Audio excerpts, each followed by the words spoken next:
ഞാൻ പറഞ്ഞത് നിനക്ക് വിശ്വാസം വരുന്നില്ലേ? നിങ്ങളെ ഞാൻ എങ്ങനെ വിശ്വസിക്കും? ഇതില് പല വിഷവും ചേർത്ത് അമ്മയ്ക്ക് കൊണ്ട് കൊടുക്കില്ലെന്ന് ആര് കണ്ടു?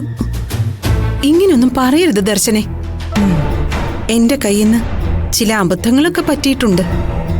പക്ഷേ അതുകൊണ്ട് ഞാനൊരു മനസാക്ഷി ഇല്ലാത്തവളാണെന്ന് നീ വിചാരിക്കരുത്.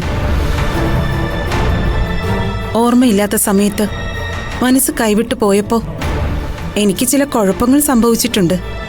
അതിന്റെ പേരില് നീ എന്നെ ഇങ്ങനെ വേദനിപ്പിക്കരുത്. അതിന് നിങ്ങളെ ഞാനൊന്നും പറഞ്ഞില്ലല്ലോ.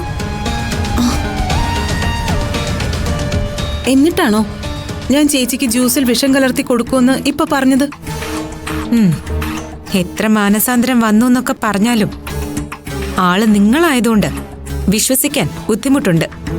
അതുകൊണ്ട് ഈ ജ്യൂസ് ഞാൻ തന്നെ കൊണ്ടു കൊടുത്തോളാം.